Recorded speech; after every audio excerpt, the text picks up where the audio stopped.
So the second artist is Cornelia Barber. She's a New York artist and a writer, and in her dual writing and healing work, she investigates lineage, trauma, desire, race, and the psychic and physical ecologies of people, plants, places, and animals. So the title of the work that we're going to, she's going to do a performative reading actually, so we're not going to watch a video again.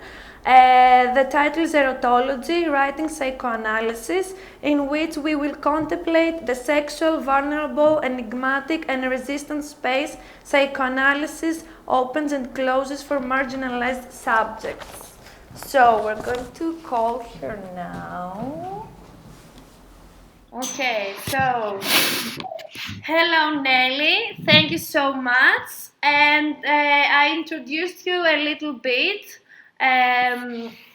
So we're ready to listen to you and your work, Erotology, Writing Psychoanalysis. Yes. Okay, so I want to begin by asking us to attempt during this little reading and talk to listen the way psychoanalysts learn to listen. It is maybe from the unconscious, a place of curiosity where logic and judgment can drop off, where the words become like little stars, each with their own will, wonder, and want.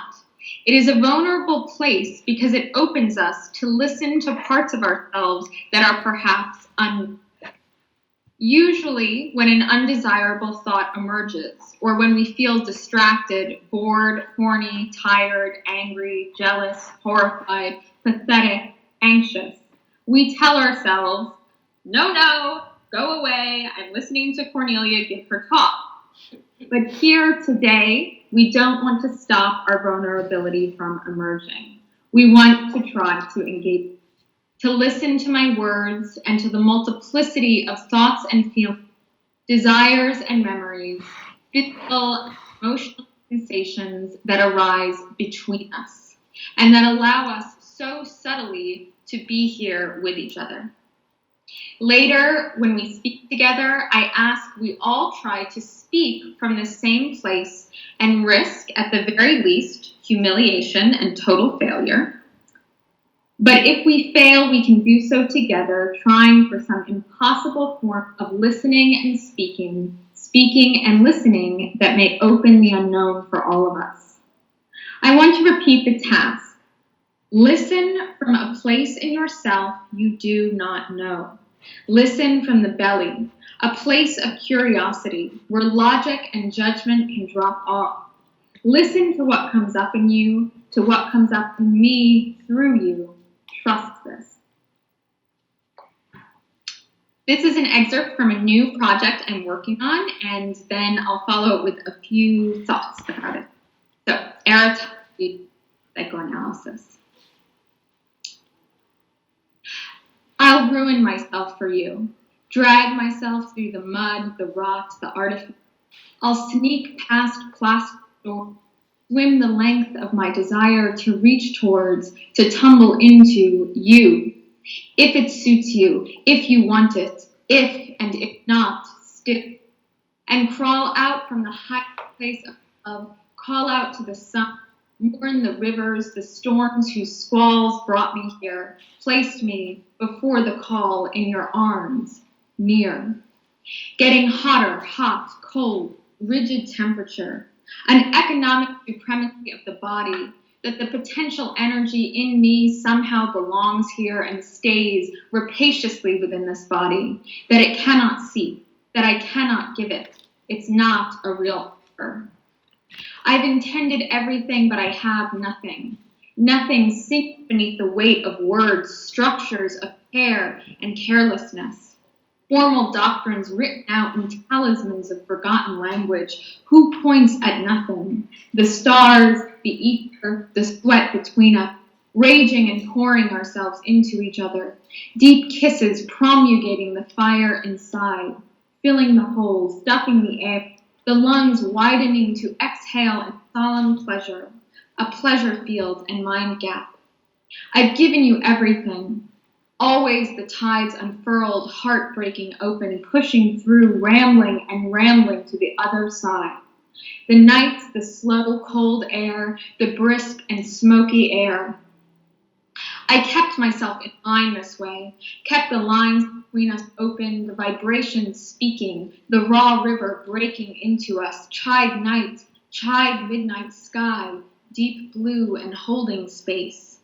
Space, spatiality, erotic topography. A circle that is mine, a bed to disseminate in.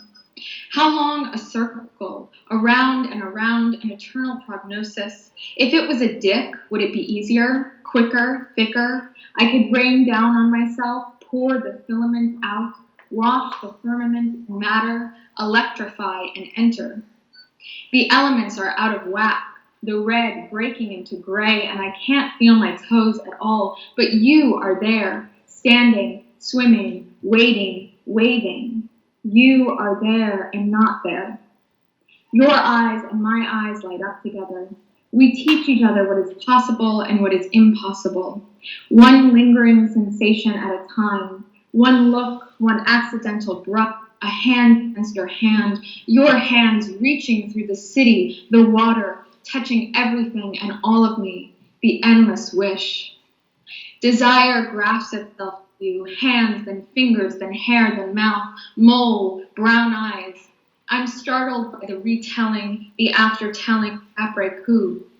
In the dark, the fire burns off all the conditions of your stark absence. The fire burns, it scratches, cracks, and fizzles into darkness. The menaced nothingness God chattering again, the archangel of paradise and death, visiting me after hours, asking me to come away, away, away, and I want to run back down to earth, grab my phone, take a bath, away, away. The coward lifts me out of the depths of the real, the layers of ambiguous meaning, shuffles the deck of cards, pulls one for me. The star, he says, ironically. But I watch the car transform into a woman stepping into the river, holding herself upright between water and sky, kneeling in the salt, the sea, burnt knees, exhausted.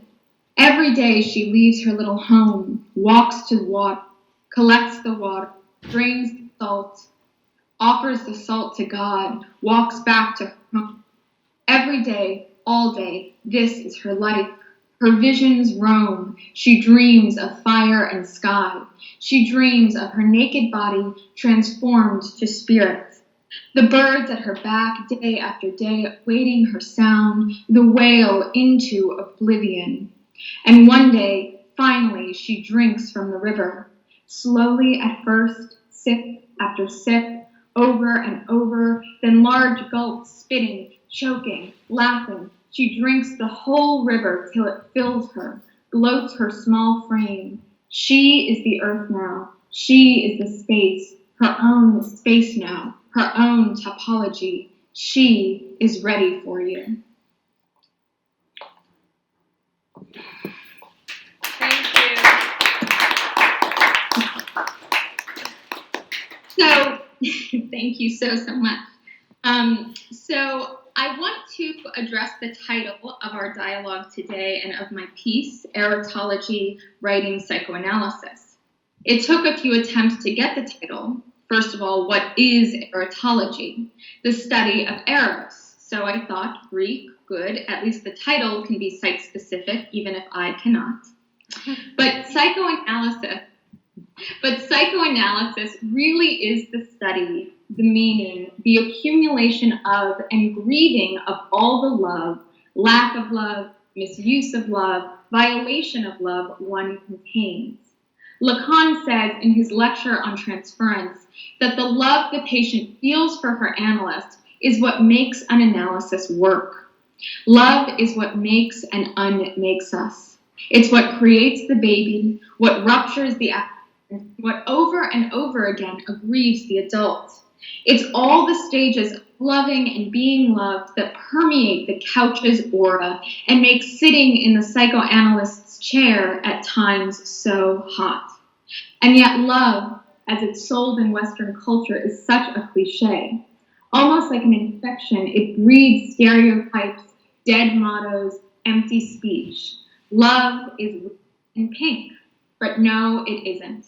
Love is recalcitrant, uncompromising, remorseless.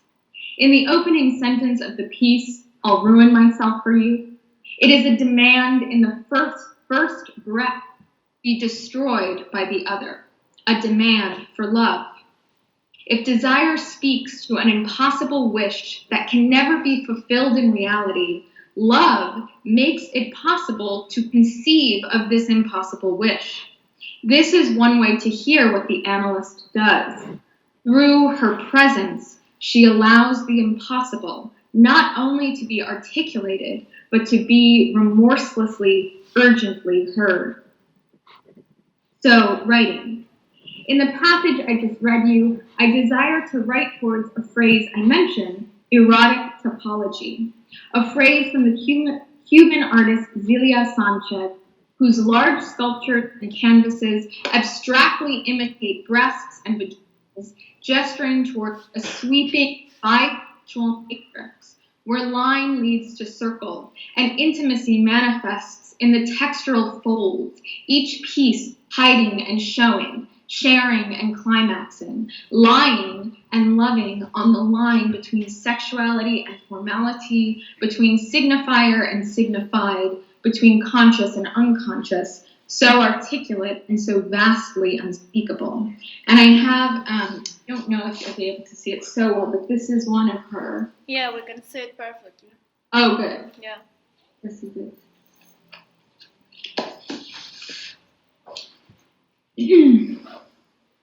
It is this line force that marks the impossible wish to write something so deeply sexual and moving that we are all forced to make way for each other's bodies, to give in to the most intellectual and sexual part of ourselves, to fuck language and fuck each other, literally, as in, let's break all taboos and make this gallery our loving, utopian, queer orgy. Let's make each other come until there's nothing left but body.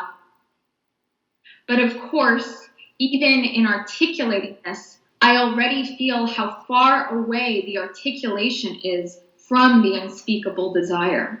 I'm already layered with guilt and disgust, burdened by the pretense of my role as a student of psychoanalysis, a writer, a girl, a daughter. To put it reductively, my superego has successfully wrangled my id. Sanchez's work explores the range of symbols that can be mined from these unspeakable forces. The existence of such a wide range of symbols endangers normative identities by threatening to reveal their secrets. For instance, if femininity isn't just quiet and pretty, what is it? And how is it different from masculinity? To create one's own erotic topology is to follow the earliest feminist poetics of Virginia Woolf's A Room of One's Own, or Anais Nin's House of Incest, or H.P.'s Trilogy. It's to embrace a lineage of women, queer women, trans women, women of color, dialoguing with themselves and each other to form new surfaces for thinking and fucking outside the language of maleness and patriarchy. What happens when I begin to listen to myself?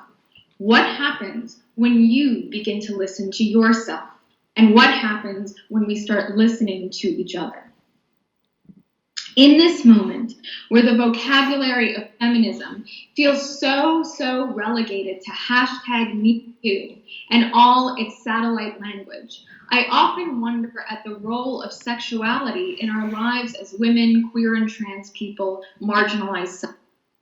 And I ask, what is it we actually desire? Do we desire to feel each other beneath the tactile addiction of Instagram or the severe morality of Twitter? Do we desire to delve beneath our impulses to investigate what's happening there, touching the places that hurt, healing the places we didn't know mattered? Do we risk that through our perseverance, capitalism's fierce temporality will slow down for us, slow down for our pleasures, our fears, our mistakes, our crushes, our needs? Do we can be, is this doing it, this speaking and opening and closing and listening and conspiring together. Dialoguing to unearth the variety of speech, or to impeach the ridiculousness of monologuing, or to symbolize the erotics of being together. For me, as an artist, none of this is separate. You'll notice I did not write erotology, writing on psychoanalysis, or writing for psychoanalysis, or with it. The two words are grammatically separate and together because they are for me. You'll also notice there is a colon after the word erotology. Like the colon, the organ in our bodies connotes an erotic sphere of captivity, separateness, retention, and ultimately application. The colon holds our shit, the real. Everything that comes after, writing and psychoanalysis, is in a way excess, evasion, reduction, après coup, fantasy, and occasionally even art. Thank you. Thank you so much. So, we are ready to start the Q&A. Until now, I only do questions. Maybe people are too shy, but it's okay. So to warm up a little bit the discussion, I will ask. You mentioned that embrace a lineage of women, and I was always thinking performance art as a radical art against maleness and male art. And reproduction. So I was thinking, what are your thoughts about, is it performance a feminist, like a profoundly feminist art? What do you think? It's so interesting question. I'm struck by the word use reproduction. Yeah. Okay, so to somewhat put back together my response from before, I was very struck by your use of the word reproduction in your question, and it reminds me, first of all, of Walter Benjamin's essay, Art in the Age of Mechanical Reproducibility, and all of the different definitions that we have of reproduction. Of course, the feminist understanding of reproduction as this sort of anatomical structure within us that patriarchy forces us to reproduce children. And I think that psychoanalysis and performance have the capacity to reveal the connectedness between all of these different kinds of definitions of one word. So something that seems so simple, a word like reproduction, that can at first seem kind of just what it is, all of a sudden opens up to many different perspectives and voices and understanding, and that itself is quite radical. Can I? Yeah, you can ask a question, and you can also come here to be closer to. So you can see. Yeah. In the. Can I see you? Yeah. It's just all this equipment here. That's a little bit. Yeah, there's tape and stuff on the table. So I have to sit on the table too. So. Yeah. A quick question concerns the reproduction of certain norms when it comes to what you call love. Whenever I am exposed to any type of art that discusses any type of love, either heteronormative or queer love or any type, I get a feeling of. I get the feeling that I cannot quite exactly relate to that, or I'm thinking, are there norms in that structure when it comes to approaching a significant other, when it comes to approaching somebody? Are there things that we have just been taught that are real? Would they be real in different society structures, in a polygamous In a polygamous society structure, would that be real? Would we feel the need to destroy ourselves for the other, or would we have any urge to sacrifice anything at all, for that matter? When it comes to sex, I can imagine that we have seen a few erotic films growing up. We might have created some fantasies. Might have fetishized some moves, some movements, some ideas. We might look in the mirror and think of a million things. But at the same time, that is, the last thing I'd try to, let's say, to decompose, to understand better, because that's the essence of the fetishization, is that you at least get some pleasure out of it. But when it comes to approaching the other person without the sexual, let's say, interest, just the romance, how much can we think that it could be something outside of the norms that we have been taught through movies, cartoons, little princesses going to little princesses, or princess to princess, or Sure. blah, blah, blah. Yeah. I mean, and I heard your piece of work, and I tried to understand again, but I kept having this little voice. What of this is something we've been taught of? What of this is something that is something that can move things around, something that is powerful enough. Trauma is powerful, and I can understand that psychoanalysis works with trauma the same way that performance works with trauma. But how is love possibly something that can also work with trauma, but in a different way? How are all these connected in your line of work? My initial response is that I am quite afraid to use the word love. And so I think that your question reflects very much that fear in myself, and it's partly a fear of a kind of sentimentality or maybe reproduction of this heteronormative way of thinking about things. So I think at this moment in my own work as both a psychoanalyst and writer, it's, well, what's in that fear? Like, why is that so scary? And why is it so scary to feel both called to this probably overly used, overly cliche, overly stereotypical word that can be so violent and dangerous, and also to sort of feel so much disgust towards it. And I think that's a really interesting place of tension that can produce potentially a lot of perhaps memories, perhaps associations. Obviously your use of the word fetish, and I think of pornography, like we're just a culture that's steeped in pornography and steeped in very overly performative sex. And it's like, well, just because there's this thing called pornography and this sort of reproduced, gross, performative sexuality, does that really disqualify sex from being a mode of radical production?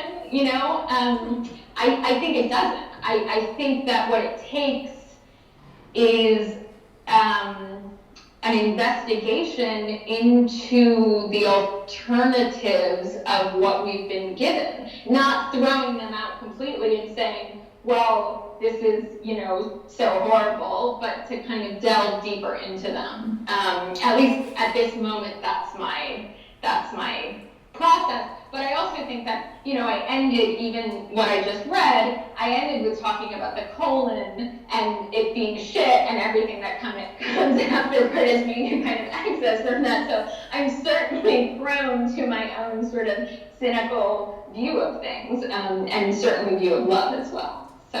Can I ask you, we missed one word at the end of your work, I don't know if you would call it a poem or a piece of written. Anyway, you said until we're nothing left but, and we lost that word due to the connection or the microphone. We're left nothing left but.